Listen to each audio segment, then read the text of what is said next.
자, 오늘의 마가복음 11장 7절부터 10절 말씀을 통해서 마지막 예루살렘 입성 종료주일이라는 제목으로 우리 잠시 말씀의 은혜를 좀 나누도록 하겠습니다. 자, 오늘 종료주일입니다. 종료주일. 예수님께서 그 공생에 사역하시는 중에 이제 마지막으로 예루살렘으로 입성하신 날이에요. 약 2000년 전 오늘 예수님께서 예루살렘으로 입성을 하셨고 이제 금요일 날 십자가에 달리시게 되죠. 예수님께서는 전 생애를 걸쳐서 7번 정도를 이 예루살렘에 방문을 하셨습니다. 오늘 입성하시는 것은 그 마지막 이제 7번째예요. 7번째. 마지막 입성인 것이죠. 수많은 사람들이 모여서 예수님이 입성하시는 것을 보았습니다. 왜냐하면 당시 이제 유월절 절기가 있었기 때문에 온 유대인들이 예루살렘으로 다 모였습니다. 제자들이 자기 겉옷을 벗어가지고 여기 나귀 새끼 그 등 위에 이렇게 걸쳐놓고 예수님 거기에 모셨죠. 백성들은 예수님이 가시는 그 길에다가 자기 겉옷을 딱 펴고 그리고 종려나무 가지를 꺾어서 그걸 막 흔들면서 예수님께서 예루살렘으로 들어오시는 그 길을 아주 열렬하게 그렇게 환영을 했습니다. 그렇게 환영하면서 뭐라고 하느냐? 찬송하리로다 주의 이름으로 오시는 이여. 호산나, 호산나, 우리를 구원해 주소서라는 뜻이죠. 호산나, 우리를 구원하소서 주의 이름으로 오시는 왕이여. 하늘에는 평화여, 가장 높은 곳에는 영광이로다. 뭐 이렇게 기뻐하면서 큰 소리로 종려나무 거지를 흔들면서 예수님을 환영하고 있었습니다. 아마 이렇게 많은 사람들이 이렇게 종려나무 가지를 흔들면서 환영을 한다고 할 때 보통 사람 같으면 그 환영을 받고 지나가는 그 길이 얼마나 기쁘고 마음이 우쭐대지고 그 다음에 또 영광스러운 그런 길이었을까요? 그러나 예수님은 도리어 그 환영 소리에 마음이 상하고 계셨습니다. 그 이유가 무엇이냐? 예수님은 하나님이시잖아요. 여러분, 성경 볼 때 예수님은 그 생각을 아시고 그 마음을 아시고 그 중심을 아신다고 말씀을 하고 있습니다. 예수님은 어떤 사람의 말만을 들으시는 것이 아니고 그 사람의 중심을 보시는 분이에요. 그래서 성경 볼 때 우리는 사람 말에 의지를 하잖아요. 그래서 절대로 예수님은 사람 말에 의지를 하지 않으신대요. 자기의 몸을 사람에게 의탁하시는 분이 아니라고 말씀을 하고 있습니다. 막 가지를 흔들면서 호산나 우리를 구원하소서 주의 이름으로 오시는 이여 왕이여 우리를 구원해 주소서 사람들이 이렇게 환영을 할 때 사실은 예수님은 지금 어떤 소리를 듣고 있느냐면 주님 우리가 지금 죽겠습니다. 도무지 못 살겠습니다. 아무리 장사해도 저 로마한테 세금 내느라고 우리가 먹고 살 길이 없습니다. 이 로마 정권, 이것들, 이놈들 다 때려 부숴주시고 주권을 우리가 되찾아가지고 그렇게 해야 되지 않겠습니까? 여러분 요한복음 6장 보시면 오병이어 사건이 있잖아요. 물고기 2마리하고 떡 5개를 가지고 남자만 5,000명 그리고 전부 다 합쳐가지고 하여튼 2만 명 이상 먹인 그런 엄청난 사건이 있었어요. 사람들이 예루살렘에 입성하시는 예수님의 모습을 보면서 그거 상상하는 거예요. 그거 상상해요. 야, 저런 예수님을 우리의 왕으로 모시면 얼마나 좋을까? 그냥 기적 일으켜가지고 먹을 거가 없을 때 그 얼마 되지 않는 거 가지고 그 수만 명을 먹였으니까 우리도 저분만 왕으로 모시면 먹고 살 걱정 하나도 없지 않겠느냐고. 그리고 그 말씀의 권세를 가지고 정말 로마 물리치고 떵떵거리며 우리나라도 제대로 살 수 있지 않겠냐고. 예수님께서 종려나무 가지를 흔드는 그리고 큰 소리를 외치고 있는 그 사람들의 마음을 다 보시고 그 마음의 소리를 지금 듣고 계시는 거예요. 옆에 따르는 제자들, 뭐 다를 바 있습니까? 예루살렘으로 입성하시는 그 예수님의 마음을 진정으로 이해하고 있냐고요. 그렇게 3년 동안 쫓아다니면서 예수님께 말씀 듣고 배우고 예수님이 어떤 길을 가야 될지를 그렇게 배웠는데도 불구하고 이해하고 있었냐고요. 하나같이 무슨 생각을 하고 있느냐? 이번 저 입성으로 말미암아 저 사람들 좀 환영한 거 보라고. 드디어 이제 우리의 때가 왔다고. 여러분들 같으면 그런 생각 안 들겠어요? 때가 왔다. 이 입성으로 말미암아 혁명을 일으켜서 예수님이 다 뒤집어 엎고 왕으로 등극하시고 세상 임금이 되시면, 야, 그때는 이 3년 동안 예수님을 모셨으니 네가 크냐 내가 크냐 하던 제자들 아니었어요? 그 옆에서 나도 한 자리 해야 되겠다. 그러니까 예수님을 등에 업고 그런 마음 보따리를 가지고 지금 예수님을 따라가고 있는 것입니다. 그뿐이에요? 예수님은 이제 앞으로 일어날 일들을 다 보시는 거예요. 주일날 예루살렘 입성하셨잖아요. 그리고 나서 그 고난 주간에 있을 일들을 미리 다 보고 계세요. 닷새 지나가지고 금요일날 딱 됐을 때, 금요일날 됐을 때 대제사장이 새벽에 불법적으로 공회를 열었죠. 저 사람이 이 엄청난 성전 다 허물어버리고 자기가 3일 만에 지은다고 했습니다. 종교 지도자들이 온갖 거짓 증인들을 다 동원해가지고 거짓말해서 예수님을 모함하는 거 예수님이 지금 다 보고 계시는 거예요. 빌라도 법정에서 그 대제사장들, 종교 지도자들 아니에요? 하나님을 믿는 선민의 지도자들 아닙니까? 그 빌라도 앞에서 무슨 소리를 하느냐? 자기 신앙 양심 다 버리는 거예요. 아니, 하나님을 믿는 사람들의 참된 왕이 하나님이신데 이 사람들 뭐라 그러느냐? 예수님 죽이기 위해서 저 로마 가이사가, 저 황제가 우리의 왕입니다. 우리의 왕입니다. 자기를 왕이라고 하는 저 예수를 절대로 살려두어서는 안 됩니다. 빌라도요, 총독이요, 자기를 왕이라고 하는 저 사람을 살려둔다면 다시는 로마의 충신이 아닙니다. 뭐 빌라도가 벌벌벌 떨었잖아요. 그 소리 듣고. 예수님 살려주려고 하다가 그 소리 듣고 벌벌벌 떠는 거예요. 백성들은 종교 지도자들의 충동을 받아서 예수를 죽이소서, 예수를 죽여야 합니다. 이 살인, 강도, 악질 중에서도 악질이었던 바라바, 이 절기를 맞아서 죄수 한 명을 놓아주는 이 전례가 있었는데 바라바는 오히려 살려주고 저 예수는 죽여야 된다고, 십자가에 매달아야 된다고. 여러분, 그 환영을 받으면서 입성하시는 예수님이 그 모든 일들을 지금 다 미리 보고 들어가고 계시는 거예요. 여러분 그거 아세요? 예수님에 대해서 이렇게 거짓말하고 모함하고 죽이라고, 저 사람은 죽여야 된다고, 바라바보다 더 악한 인간이라고 죽이라고 이렇게 외쳤던 사람들 중에는요, 예수님 공생애 때 예수님이 말씀하실 때 그 옆에서 말씀 듣던 사람들도 분명히 있었습니다. 예수님이 오병이어 기적을 통해서 수만 명 먹이셨잖아요. 거기서 예수님이 제자들이 떡 나눠주고 고기 나눠줄 때 그거 얻어먹었던 사람들도 분명히 있었던 거예요. 병 고침 받았잖아요. 예수님 지나가는데 옷만 만져도 병이 싹 나으니까 수많은 사람들 그 중간을 통과하실 때 손이라도 닿아가지고 병 나았던 사람들도 분명히 있었던 거예요. 그런 사람들이 이제는 주먹을 쥐면서 저 예수를 죽여야 된다고. 예수님께서 그런 모습들, 그런 마음들을 다 듣고 보고 계시는 거예요. 그러면서 입성을 하시는 거예요. 그 환영 소리가 얼마나 예수님 마음을 아프게 했겠습니까? 며칠 되지도 않아서 죽이라는 음성으로 바뀌었으니.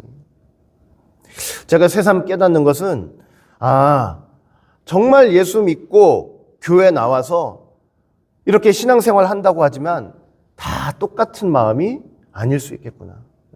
예수님 말씀 듣고 떡 얻어먹고 병 고침 받을 때 다 똑같은 마음 같았죠. 전부 다 예수님 따르고 믿고 그렇게 예수님 붙잡고 나아갈 것 같죠. 여러분, 한 교회 나와서 똑같이 신앙생활 한다고 다 같은 마음이 아니에요. 다 같은 마음 아니에요. 예수님만 바라보고 예수님만 쫓아가는 그런 마음으로 신앙생활하는 거 분명히 아니에요. 분명히 아니에요. 내 마음에도 여러분 마음에도 그렇지 않은 마음들이 분명히 있을 수가 있어요.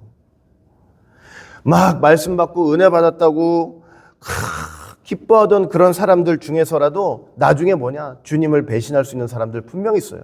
주님을 배신할 수 있는 마음들이 분명히 있는 거예요. 평안할 때는 몰라요. 평안할 때는. 떡 얻어 먹을 때는 몰라요. 병고침 받을 때는 몰라요. 병고침 받고 나서 이게 주님의 은혜라고 얼마나 외쳤겠어요. 평안할 때는 모르고 문제가 해결될 때는 모른다니까요. 그러나 어려움과 환난이 닥치면 진짜 그 마음에 무엇이 있었는지 다 드러나게 돼 있는 것입니다. 다 드러나요. 다.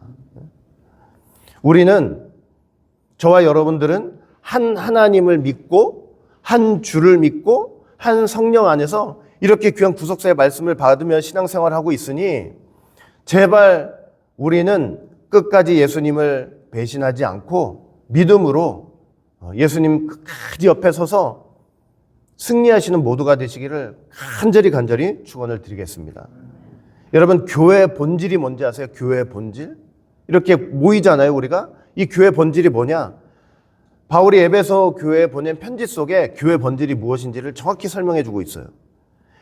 갈라지고 흩어지고 제자리를 벗어났던 모든 것들이 예수님 안에서 통일되는 현장이 바로 이 교회입니다. 교회.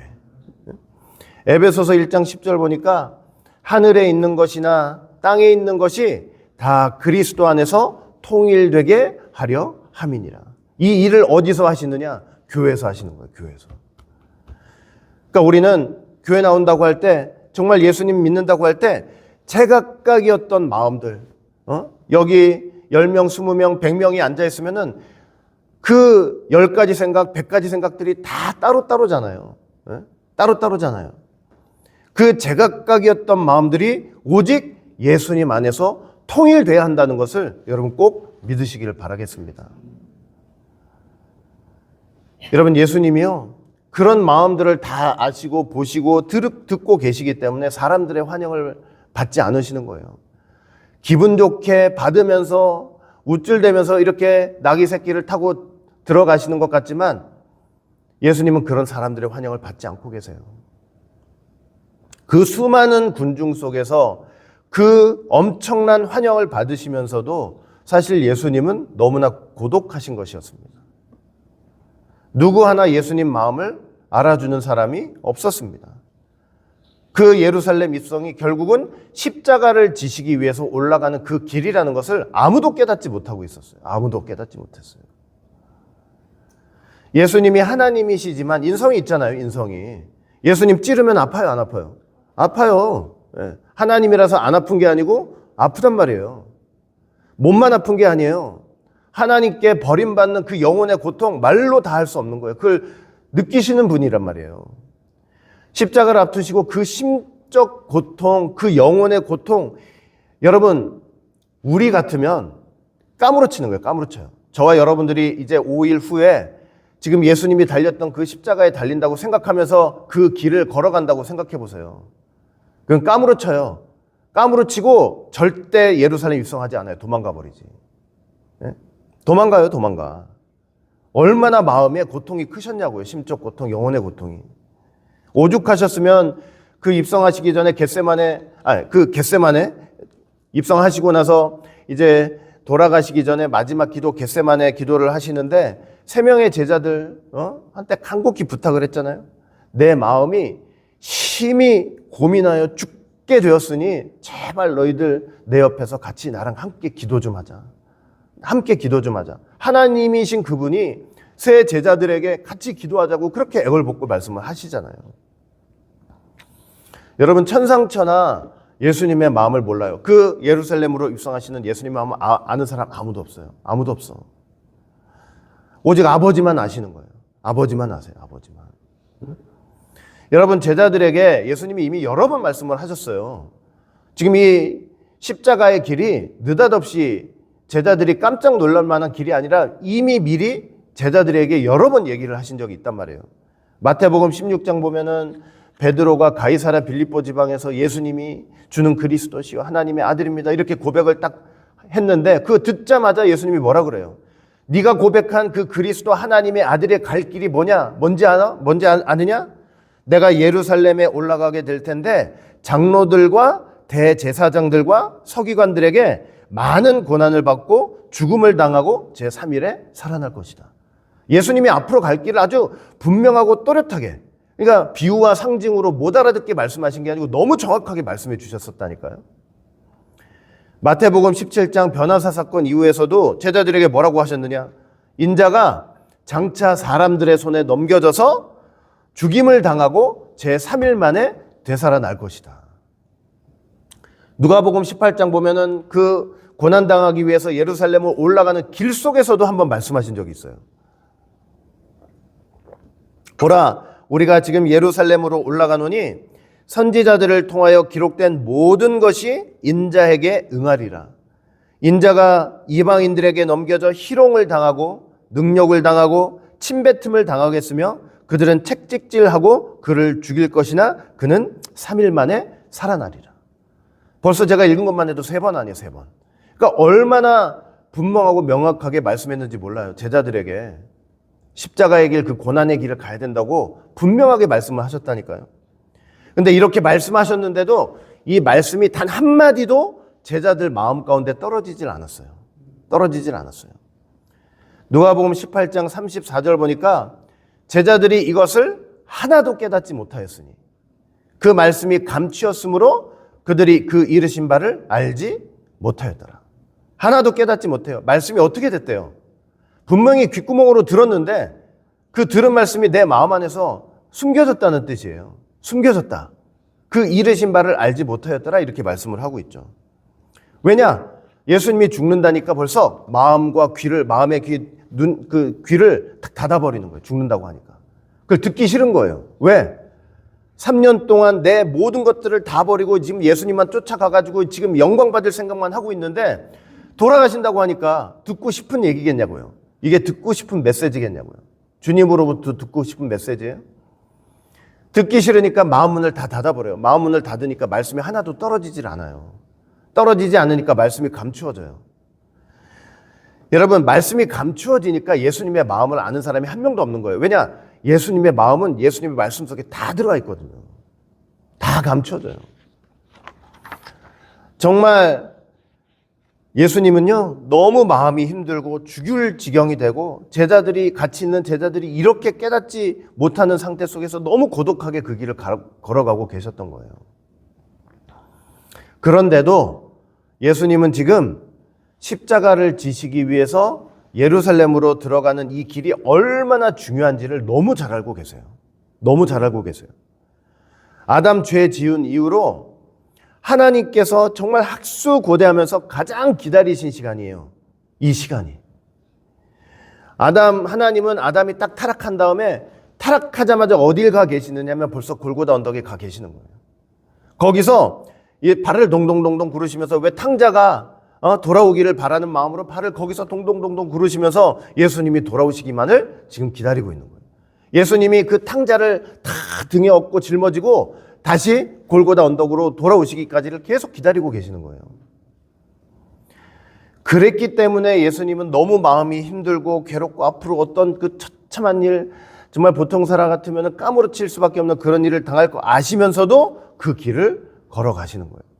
여러분, 어떤 사람도 이 길을 걸어갈 수가 없어요.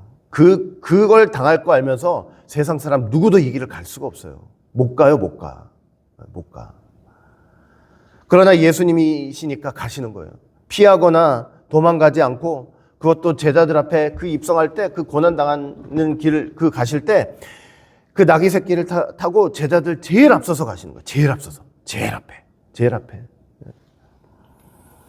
우리가 오늘 종료주의를 맞이해서 이 주님의 희생과 헌신 그리고 사랑을 꼭 기억했으면 좋겠습니다. 이 고난의 길을 앞장서서 가시는 그 예수님을 많이 묵상했으면 좋겠어요. 우리를 위해서 걸어가시는 이 길, 이 예수님의 마음. 여러분, 종료주일날 예수님이 예루살렘에 입성하실 때 진짜 보이지 않게 헌신한 사람이 하나 있어요. 헌신한 사람. 그게 누군지 아세요? 나귀 새끼 주인이에요. 나귀 새끼 주인. 예수님이 제자들 보내셔가지고 저 묶여있는 나귀를 좀 풀어넣어라. 그럼 제자들이 이제 깜짝 놀랐어요. 아니, 주인이 뭐라고 할 텐데 그거 그냥 풀어오면 되겠습니까? 그냥 그 주인한테 주가 쓰시겠다 하라. 요 말만 하는 거예요. 여러분들 같으면 가겠어요? 안 가겠어요?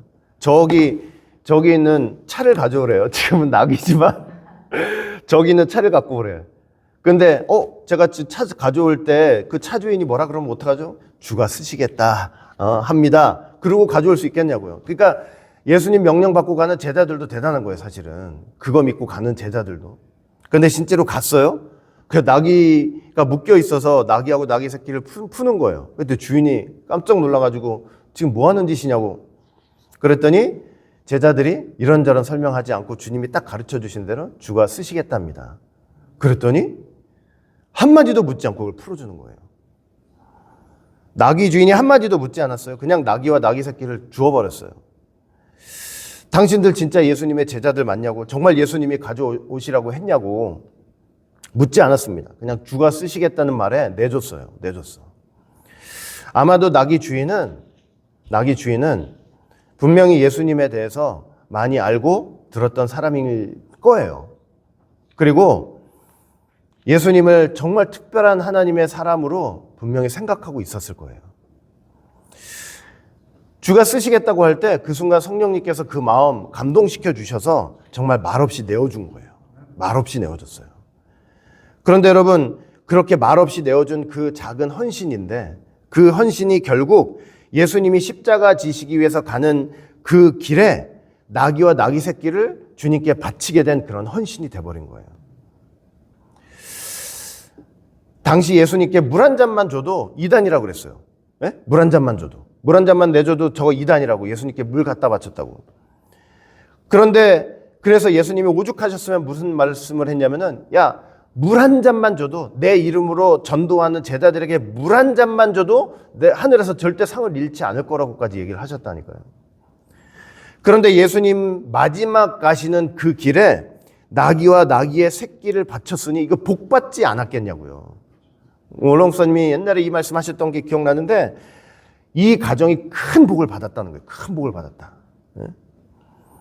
그뿐이에요? 그뿐만이 아니에요.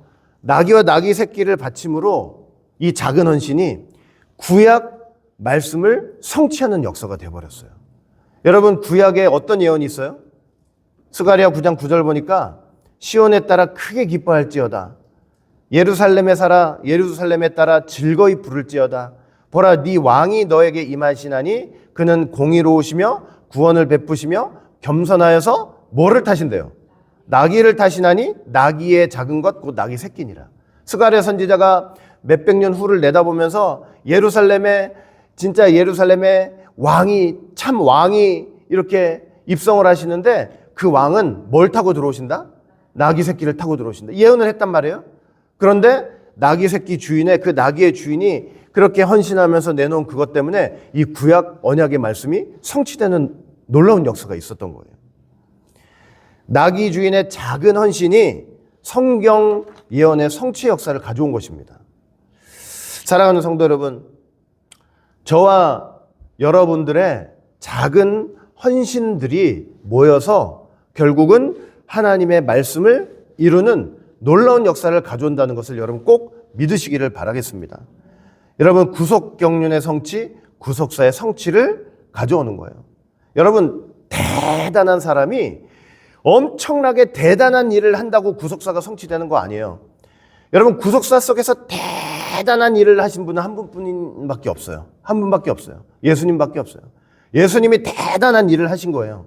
우리는 그 대단한 일의 터 위에서 작은 헌신들을 하는 거예요. 우리가 할 수 있는 작은 헌신들. 이런 거 한다고 누가 알아주겠냐? 나귀 새끼 바친다고 뭐 누가 알아주겠냐? 그러나 그게 아니고 예수님은 분명히 아시고 그 헌신을 통해서 하나님의 뜻을 이루시는 것입니다. 여러분, 말씀을 위해서, 구속사 말씀을 위해서 일한다고 할 때 여러분 한 분 한 분의 헌신도, 작은 헌신도 절대 잊지 않으시고 하나님께서 기억해 주신다는 것을 꼭 믿으시기를 바라겠습니다. 내가 너를 통해서 말씀을 이룩했다. 성취했다. 말씀을 짓밟고 농락하고 말씀을 우습게 여기는 시대 아닙니까? 그런데 내가 너를 통해서, 너의 그 작은 헌신을 통해서 말씀을 이룩했다. 얼마나 귀하고 복된 일입니까? 우리의 헌신을, 우리의 작은 헌신들을 하나님께서는 절대로 잊지 않으시는 겁니다. 자, 예루살렘에 이제 예수님이 딱 입성하셨어요. 입성하셔가지고 뭘 하셨느냐? 이 주일날 입성하셨는데 가셔가지고 뭘 하셨느냐? 성전을 한 바퀴 삥 돌아보셨어요. 삥 한번 돌아보셨어요? 마가복음 11장 11절 보니까 예수께서 예루살렘에 이르러 성전에 들어가서 모든 것을 둘러보시고 때가 이미 저물매 12제자를 데리시고 베다니에 나가시니라 이렇게 말씀을 하고 있어요. 딱 들어가셔가지고 하신 일이 뭐예요? 성전을 한번 삥 둘러보셨어요. 사람이 관광하듯이 삥 돌아보는 게 아니고요. 예수님, 하나님이 하나님의 도성 예루살렘을 한번 삥 돌아보신 거예요. 그렇게 돌아보신다고 할 때 그 눈앞에 그 예루살렘의 실상이 다 드러나는 거예요. 히브리서 4장 13절 보니까 지으신 것이 하나도 그 앞에 나타나지 않음이 없고 우리의 결산을 받을 시에 눈앞에 만물이 어떻게 드러난대요? 벌거벗은 것 같이 다 드러난대요. 그러니까 예루살렘을 성전을 딱 돌아보신다고 할 때 예수님께서 뭘 하고 계시는 거예요? 그 불꽃 같은 눈으로 그 성전의 본질을 들여다보고 계시는 거예요. 예루살렘 성전은요, 예수님을 맞이할 준비를 하나도 하지 못하고 있었어요. 그 성전은, 하나님의 성전은 주님 맞을 준비가 하나도 안 돼 있어요. 하나도 안 돼 있어요. 그랬기 때문에 그 월요일 날 다음 날 성전에 들어가서 다 뒤집어 엎으시면서 예수님이 뭐라고 그래요? 너희가 성전을 만민이 기도하는 집을 강도의 소굴로 만들어버렸다. 강도의 굴렬로 만들었다. 하나님의 말씀을 선포하고 기도해야 될 성전, 예수님 오실 것을 준비해야 될 그 성전을 너희들이 강도의 소굴로 만들었다는 거예요. 강도의 소굴로 만들었다. 얼마나 질책하셨어요? 그리고 그 다음날 화요일 날 그럼에도 불구하고 예수님께서는 마지막 순간까지라도 십자가 지시기 전 마지막 순간까지라도 그 중에 한 사람이라도 건지시기 위해서 끊임없이 종교 지도자들과 토론과 논쟁을 하면서 복음을 전하고 그들을 회개케 하도록 노력하고 애를 쓰신 거예요. 그런데 아무도 예수님의 말씀을 듣고 회개하고 돌아오는 사람이 아무도 없는 거예요. 아무도 없어요. 오히려 그 엄청난 논쟁을 통해서 종교 지도자들이 어떤 결론을 냈느냐? 저 예수를 죽여버리자. 종교 지도자들이 결의했다니까요. 여러분, 주님께서 저와 여러분들의 마음을 삥 둘러보실 때 이거 완전히 도둑놈 소굴이구나 이런 얘기를 절대로 들어서는 안 될 것입니다. 우리 마음이 도둑놈 소굴이 되면 안 돼요. 이 말씀 듣고 기도하는 그런 거룩한 전이 돼야지 도둑놈 소굴이 되면 안 된다니까요. 여러분, 말씀을 들어놓고 회개가 없잖아요. 그러면 그것은 말씀을 도적질한 죄가 돼요. 말씀 들어놓고 회개가 없으면 뭐가 된다고요? 말씀 도둑질한 죄가 돼요. 영적인 도둑놈입니다. 도둑놈. 그런 사람들이 모여있으면 그건 교회가 아니라 그냥 도둑놈 소굴이에요. 소굴. 인간관계나 뭐 돈이나 착취하는 도둑놈 소굴이 되는 거예요. 영혼을 사고팔고 하는 그런 도둑놈 소굴밖에 안 되는 거예요. 우리는 절대로 주님 앞에서 도둑놈 소리 들어서는 안 될 것입니다. 도둑놈 소리 들으면 안 돼요. 주님 앞에 딱 섰는데, 우리가 마지막 순간에 주님 앞에 딱 섰는데 너 평생 내 말씀 도둑질 하다가 온 거야. 회개는 하지 않고 그걸 갖고 이익을 취하고 사람들 영혼을 사고파는 그런 일을 했다면 그냥 도둑놈 속을 소리를 듣는 거예요.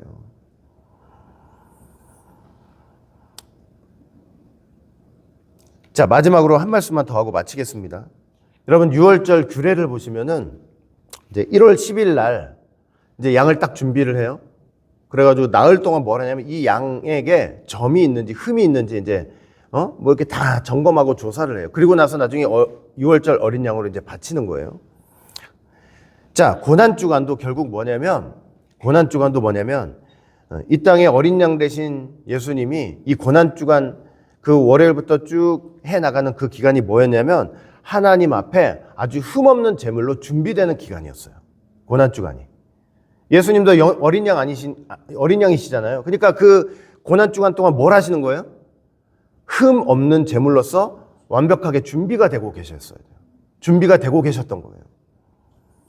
생각해 보세요. 이제 십자가에서 온 인류를 위한 제물이 되셔야 되잖아요. 어린 양처럼. 제물이 되셔야 되는데 보세요. 지금 이 십자가의 길이 과연 하나님의 뜻대로 되고 있는 것인지에 대해서 조금이라도 의심이 있으면 돼요, 안 돼요? 예수님 스스로가. 안 되는 거죠. 그리고 그 십자가를 앞두고 막 무서움과 두려움으로 내가 이걸 피해야 되겠다 이런 지경까지 가면 되겠어요? 안 되겠어요? 온전한 제물이 되기 위해서는요, 그런 점도 흠도 하나도 없어야 되는 거예요. 그래서 그 기간 동안 완벽한 제물로, 온전한 제물로 준비가 되고 계셨던 거예요. 그래서 수요일 날 예수님이 뭘 하셨냐? 여러분, 고난주간 수요일 날 보시면 예수님의 행적이 하나도 없잖아요? 뭐 하시고 계셨냐면 기도하고 계셨던 거예요. 기도하고 계셨어요. 예수님도 기도하셨던 거예요. 기도하시면서 뭘 하고 계셨느냐? 창세전 아버지와 나누었던 대화. 응? 얘야, 너 육신을 입고 가서 십자가 져야 돼. 그 창세전 아버지와 예수님만 아는 그 비밀 아니에요? 그거. 그리고 성경에 기록된 자기에 대한 모든 예언에 대해서 그거를 수요일 날 기도하시면서 어떻게 하시는 거예요? 하나하나 차근차근히 정리를 해 나가시면서 이 십자가의 길이 절대적인 아버지의 뜻인 것을 확신하는 그런 시간들을 가지고 계셨던 거예요. 절대로 거기에 뭐가 있으면 안 된다고요? 의심이 있으면 안 돼요. 의심. 그래서 목요일 날 예수님이 제자들에게 뭐라고 말씀하셨어요? 인자는 자기에 대하여 기록된 대로 가거니와. 인자는 이미 작정된 대로 가거니와. 아시겠죠? 저와 여러분들이 예수 믿는데 하나님 앞에서 흠없는 제물이 돼야지 흠이 있는 제물이 되면 안 돼요. 지금 이렇게 예수님을 믿고 천국 가는 이 길, 십자가를 의지하고 가고 있는 이 길이, 이 길 속에 이게 과연 하나님이 원하시고 기뻐하시는 진정한 길인가에 대한 그 마음의 의심과 조금의 그런 불신도 있어서는 안 되는 거예요. 온전한 제물들이 돼야죠. 온전한 하나님 앞에. 그리고 금요일 날 또 겟세마네 기도를 통해서 뭘 하셨어요? 이 잔을 내게서 지나가게 하옵소서. 그 인간적인 두려움과 공포가 얼마나 커요? 이 십자가의 잔 지나가게 하옵소서. 만약에 이루고 말았으면 어떻게 되는 거예요? 그러면은 온전한 제물이 되지 못하시는 거예요. 그런데 마지막에 뭐라고 기도를 하세요? 그러나 내 뜻대로 마옵시고 아버지의 원대로 하옵소서. 이 기도를 마지막으로 어떻게 됐어요? 나흘간 어린 양이 흠이 있나 없나 다 점검했다고 그랬죠? 완벽한 제물로 예수님이 준비가 딱 되신 거예요. 딱 되셨어요. 하나도 점도 흠도 없는. 예수님도 이랬을 텐데, 예수님도 이랬을지언데 우리 또한 어떤 신앙생활들이 있어야 되겠냐고요. 이런 수요일날 했던 기도, 또 금요일 했던 이런 기도의 삶이 분명히 우리한테도 있어야 된다는 거 여러분 꼭 믿으시길 바랍니다. 이렇게 기도 드리는 순간 점도 흠도 없는 어린 양으로 딱 준비가 돼서 이제 하나님 앞에 제물로 바쳐지는 거예요. 여러분, 예수님은 오늘 종료 주일로부터 고난 주간 내내 십자가에만 딱 집중을 하세요. 십자가에만 딱 집중을 하고 계세요. 십자가에만. 사람들이 종려나무 가지를 들고 큰 소리를 가지고 환영하는 그 목소리 속에서도 거기에 마음이 정신이 좌지우지 되지 않아요. 종교 지도자들이 비난하고 비방하는 그 목소리 속에서도 백성들이 바라바는 살리고 예수님은 죽이라고 분노에 찬 목소리 속에서도 얼마나 배신감이 크겠어요.